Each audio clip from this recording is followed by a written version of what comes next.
Gledate Gorenjska poročila na GID TV. Oče in sin, prvi je novinar, drug je pravnik. Oba povezuje zgovornost ter pragmatično, prodorno razmišljanje in izražanje. Včeraj sta se na pogovornem večeru v prostorih tržiške knjižnice soočila in predstavila svoje razmišljanje in pogled na molk. Obema je skupno spretno, dovršeno in vešče izražanje, tako govorno kot v knjigah. Oba pa tudi rada zgovorno molčita.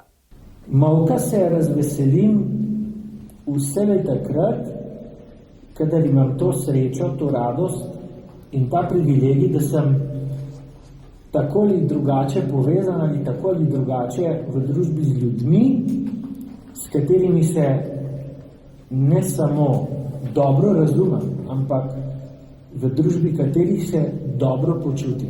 In se dobro počutim prav zaradi tega, ker se tako dobro razumemo in čutimo, da se lahko pogovarjamo z molkom. To srečo je imel tudi doma, saj sta se z očetom velikokrat polemično pogovarjala z molkom. Molka se prestraši pri ljudeh, ki jih ne pozna in mu intuicija govori, da mu ne bodo všeč. Predolg molk mu veliko pove o človeškem značaju. Obema pa prav delo ne dopušča molka, tudi takrat, ko bi si to želela. Zanimiva teza o molčanju. Namreč jaz ti kot deklarirani komunikolog, jaz pa kot človek, ki si je z govorjenjem zaslužil pokojnino, tudi zelo spoštljivo vedno govorim in razmišljam o molku.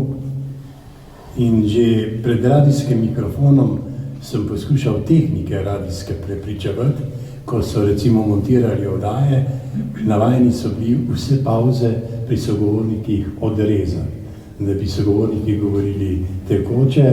No, jaz sem vztrajal na tem, da so premori, pavze velikokrat pri slabše govorečem človeku najbolj zgovorni del govora. To je tako imenovani dramaturški molk. Molk je lahko tudi strašljiv, povzroča dvome, burne reakcije, strah, nelagodje. V današnjem svetu je zanimiv paradoks med molčečo, apatično in ravnodušno mladino, ki se zateka v resničnostne šove, socialna omrežja, pa tudi kulturniki, ki so umetniki, so se zavili v molk.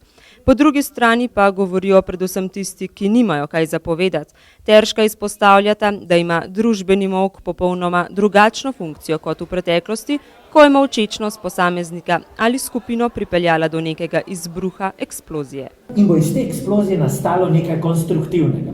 Ta konstruktivnega je lahko konstruktivna kritika družbe, neka nova ideja, neka nova družbena paradigma, nek nov pogled na družbene probleme, nekaj pozitivnega. Nekaj tistega, kar bo uresničilo nakopičeno upanje ljudi skozi daljši čas, da bi se le kaj premaknilo na bolje, da bi se bolje živelo, da bi še ogledali obrise, ne samo sence poštenja, pravičnosti v družbi, človeške dobrote ne nazadnje. Danes pravi, ima molk drugačno funkcijo. Na eni strani je posledica strahu, ker človek ne upa več izraziti svojega stališča in prepričanja, pa tudi postaviti vprašanja. Na drugi strani pa je molk odraz pasivne drže človeka, ki ne razmišlja pametno, pronicljivo ali pa ne razmišlja sploh. In ko skozi prizmo molka opazujem mlade, s katerimi imam vsakodnevno opravka kot univerzitetni učitelj in so smisel mojega javnega dela in tudi mojega bivanja, ker jaz med zasebnostjo in javnim delom nimam ostre ločnice, opažam, ne samo jaz, to velja za celo Evropo, za cel svet, vse več tistega molka, ki odraža nihilizem, torej odsotnost upanja. Odsotnost vere, da prihodnost prinaša nekaj dobrega, pozitivnega, lepega, da vrednote še vedno veljajo. In to skuša Teršek izvleči iz svojih študentov, skuša jim pričarati moč in motivacijo za miselni proces, predvsem sproščenim in zaupljivim odnosom. Ko pa enkrat to uspeš in ko pade ta zid, pa nenadoma pred sabo ugledaš popolnoma druge ljudi. Čuteče, razmišljujoče inteligentne, nepokvarjene, poštene, dobre po srcu, stare od 19 do 23 let, in ti samemu sebi rečeš, starejši si pa od njih 20-25 let, to je upanje. Torej mlade generacije še niso popolnoma izgubljene, še vedno sestavljajo moralno, vrednostno, inteligentno skupnost, a so ujetniki sistema, ki jim tega ne dovoli in jih ne spodbuja.